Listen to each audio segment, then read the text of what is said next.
Wow. Wow. See, I can't understand. Because seriously, see, Chelsea has been robbed. Obviously, so clear that Chelsea has been robbed.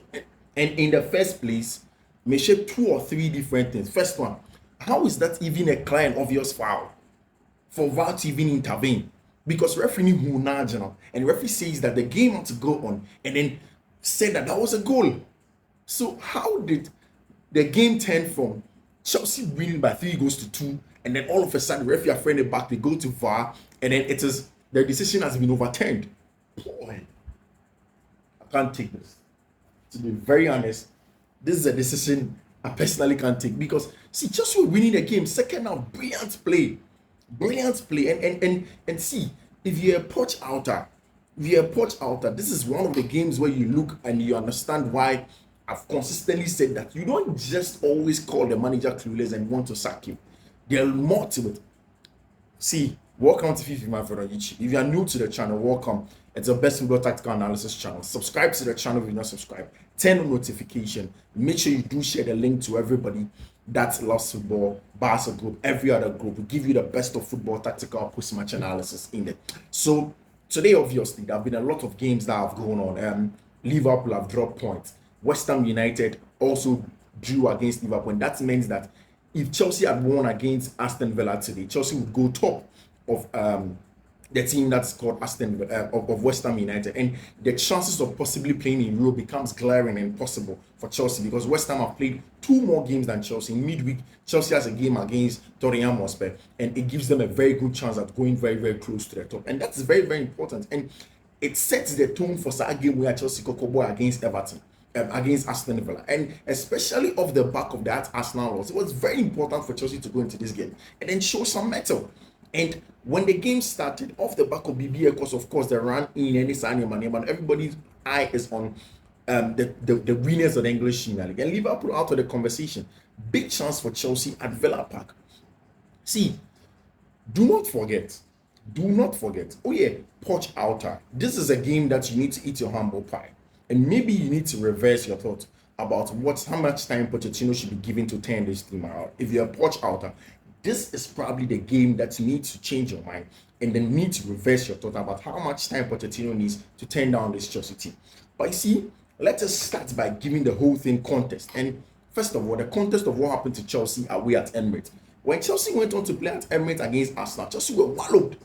5 goals to 0. Nothing to write home about with respect to our performance. In fact, when Chelsea went down by a goal down, Chelsea were trying to go into the game. It didn't happen. Second half, Arsenal gets an early goal. They literally tears Chelsea apart. Now, the bigger question came with how much can Chelsea do in terms of turning the game around? How much can Chelsea react in a game like this? What can Chelsea do to get that all-important results that they need in a game like this? And for me, it was going to be too difficult for Chelsea to do the job. Today, when I was doing the pre-match tactical analysis, I told myself that if you are going away at Villa that want to secure the Champions League place, yes, they are playing the Conference League. When they win the Conference League, they can only play in the Europa League. So they want to play in the Champions League using the normal league route, and that's their motivation. So if you are going away, somebody that you beat them at Villa Park to qualify for the FA Cup and move on to go and play in the semi-final and the final of the Carabao Cup, they were obviously going to make it easy for you. Again, if you've watched Villa, it is a team that is difficult to play against because they are very resolute. Unai Emery in an excellent 4-4-2 without the ball, mid-block, clock every central area and prevent you Albanian balls in between the lines against them. So every time that you watch Unai Emery team, when they score you, they either push you very high, and anytime they press you, they make the pitch very constricted, push you very high, leave spaces in there. But the highlight is so excellent side that day for you to get in behind, and the few times that you get in behind, you are almost offside. So it was always going to be a difficult game away at Villa Park, the London derby, York Kulusu, another London derby, and the biggest one. And they say, once Mauricio Pochettino was going into this game, 12 players were in the injury list. Come on. Which team in the nature of Chelsea, with the kind of players that they have, the lack of experience and whatnot that they have, can go 12 players, 12 natural starters in that team now, and then still go ahead and compete week in after week out? See, if you're Pochettino out, these are some of the little details that sometimes you need to look out and say, okay, maybe we need to be a little bit patient. I understand if you're a fan, you want to get results. You want to make sure at the end of the day you are winning and you are happy. But this job cannot be done if you are not strategic, if you don't give it time, if you don't put trust in people and allow them to build. Where Chelsea were 2 years ago, 3 years ago, the team isn't there now. That is fact. You take it or you leave it. Where Chelsea were 2 seasons ago, they are not there now. So you can make every other argument, beat about the bush and say whatnot. You can call the project whatever names you want to call it. And I've said that. It is people who do not understand what Chelsea want to do as a project who call it a joke. So obviously it was going to be a difficult game for Chelsea and Mauricio Pochettino to go in and get the winner. Now, 12 players getting injured. And the last one, obviously, was Abrantia, your friend Enzo Fernandez, because Enzo Fernandez had an hernia and Okokoye surgery. Enzo Fernandez, Romeo Lavia, Wesley Fofana, what's his name? Benjamin Chilwell, Reece James, Malo Gusto. Almost everybody's injured. Christopher Nkunku, almost everybody's injured. In fact, the list has now become 13 because Thiago Silva Swepra, and he's out. Sad game when he got injured, brought on to the Sassi. The Sassi scored a goal, the goal did not come up. And I'll get to that. In the first half, Chelsea were playing obviously in a 4-2-3-1. And I think that this is one of the games where we have seen Mauricio Pochettino did some excellent stuff. And again, I asked myself a question. How was it that there was this lineup and Pochettino did not play this against us? And these are some of the mistakes that he makes. Sometimes he overthinks because he's under pressure. How do you have Thiago Silva? You have Chalobah. You have Bediashile. And then you play Bediashile and then Disasi in that game against Arsenal. And it was obvious that Chalobah is a more versatile defender who can play at right back, who can play. He's the best fit. He's such a squad player, somebody that you need so much. More like Chelsea's Akanji, can play at every place when you need him. When players are injured, he can slot in and get a job done. So it was now good for you to go in and have Thiago Silva and have Badiashile next to him, and then have Chalobah as right back, then have Marco Correa. Now this is the thing. Anytime Chelsea obviously building, it became a 3-2. In the first half, Chelsea had Conor Gallagher and then Moise Caicedo building up in there, which was very, very good. And you could understand why Chelsea wanted to do that, because they wanted to get players in there close to Moise Caicedo and then build up, have numbers in front of it. Now, the bigger problem throughout the first half, and again, if you watch it from the goal that Chelsea conceded, when they conceded that very early, it was such an unfortunate goal, a goal that Chelsea could have stopped, was the job of Noni Madueke and then Mihailo Modric, giving the team balance without the ball. And that is not tactical, that's personnel-wise. Mihailo Modric doesn't seem like he's in tune with the team, no any team in person. Noni Madueke without the ball is almost useless. And sometimes I feel like, what does Noni want to do in a game? See, you need to be a little bit patient with him. In the first half, Chelsea go on down by a goal to 0. Now begin to dictate the pace of the game with a lot of rotations from the left-hand side. Bediashile finding either of Correa, then if Correa comes inverted, Misha keeps the width in there, and it was rotating a lot of the times and trying to find Palmer in space and all of that. And what they did was that anytime Chelsea had the ball centrally, Conor Gallagher would have to move from central areas, drop in between the lines up top like an extra number 10 in between the lines, so that, and that's exactly how Moise Caicedo found the ball in behind for Nicolas Jackson. But of course that was offside, and I could tell from the first half that Chelsea have a plan.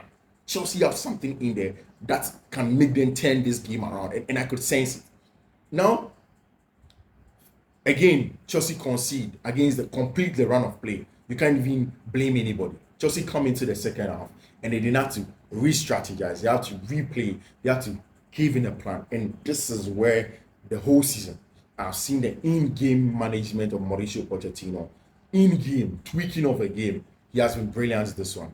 And he did an excellent job in making sure that he has Mihailo Modric in there keeping the weight. And the job was simple because Mihailo Modric central areas received the ball to feet but can't do anything with it as a number 10. And a lot of people have criticized Mauricio Pochettino and say, I need to number Mihailo Modric centrally because that's where he thrives. This game, he played Mihailo Modric in there. He wasn't getting the results. And the brilliant trick Mauricio Pochettino had, and that's on your screen, having Marco Correa come inverted and ask Misha to keep the weight. And it was simple. Ask him to keep the weight so that attention may go to him, pull out and stretch Villa's backline. But then in central areas, Chelsea will have the men. So what that did for Chelsea was that Now, there was Marco Correa next to Moise Caicedo. Instead of the first half, Moise Caicedo and Conor Gallagher. Now, that's what that now did was that it pushed Marco Correa, it pushed Conor Gallagher ahead in between the lines. Now, so it means that now in between the lines, there was Cole Palmer, there was Conor Gallagher in between the lines now, and then Nicholas Jackson was the attacker, then Misha, and then Noni Madueke will keep the weight. And that was a good base for the team. And that's exactly how there was that combination play. Just were able to press up top because if Mo Gallagher is there, he's able to inject a lot of pace and press, bring the ball from those areas. And then that's exactly what Chelsea pressed from that area, won the ball, cut the ball back to Noni Madueke, and he scored. If that ball hadn't scored, that would have been a penalty for Chelsea. And that's the importance of the tweak of your man Mauricio Pochettino in the game. And I understand a lot of fans are a little bit impatient and whatnot, but look at what the man is going through. Look at what he's dealing with. And these are games where people need to sit down and analyze the game properly. Stop looking at the score lines and then watch the game properly. Understand exactly what you want to see. Look at what the man is doing. Then judge him. Again, this same tweak in the second half, Chelsea force Villa to play back, look for options, because now Conor Gallagher is not playing deeper next to Moise Caicedo, and then Marco Correa is playing next to him, and put Conor Gallagher in the right space because the Villa players do not think that he has that ability to kill that ball on his weaker foot. They push back, allowed him, he killed that ball top corner.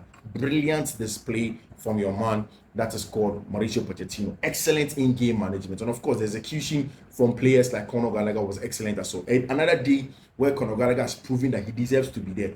At the end of this game, what we've known is that Conor Gallagher deserves to be a Chelsea captain and needs to play next season. Find money and then balance the books and keep Conor Gallagher in the team. Again, find money, balance the books, keep Nathaniel Chalobah in the team because he's an excellent player as a squad player. You don't need Nathaniel to start in every week, but if he's in the team, he gives you a lot more. He is more reliable, he is more versatile than a lot of the centre backs that Chelsea bought. Again, apart from that, do not call the shot on Badiashile. Do not call the shot on Benoit Badiashile because I'm telling you today, if there is any centre back in that Chelsea backline that is excellent at breaking the lines, take this from me. I know that Rose will take it.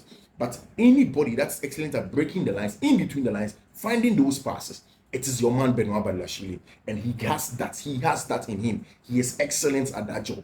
He will get that job done. This was a resurgence of Benoit Badiashile. It just has to continue. He has to build that confidence. Find those passes in between the lines and break the lines. Because today he was so integral to everything that Chelsea did from the blast of the whistle to the end. And then finally, there is the need for Poch outers to be patient with Mauricio Pochettino, allow the season to be reviewed proper, get him some more of the players that he needs to get a proper squad net. The medical team should do a good job at keeping the players fit and give him a proper season next season. Go in there, assess him, and then look at what you want to do for me. This is it for me. I'll take the draw, but Chelsea were robbed, like I said also. That was just a simple nudge. I watched it in real time. I tweeted that goal will not stand because I was just playing devil's advocate and I was self-sabotaging as a Chelsea fan that goal will not stand. That goal will not stand. Hoping that it stands. I wanted to be wrong. But at the end of the day, the goal did stand. The goal didn't stand. The referee was called to VAR. Looked at it. I felt that it was a match, but from what I'm seeing, it looks as if Chelsea were robbed. So of course, it looks as if Chelsea were robbed. Chelsea were robbed at Villa, and that's how we go. Thank you very much for choosing me. My name is Fiifi-Manfred. This is Fiifi-Manfred on YouTube. I'm grateful for your time and every time that you've been here for me. Share the link, subscribe to the channel, turn on notification. Tomorrow, 10 a.m. in the morning, I'll tell you why it is very likely that Mauricio Pochettino may be sacked. So stick and stay, turn on notifications. I'll see you.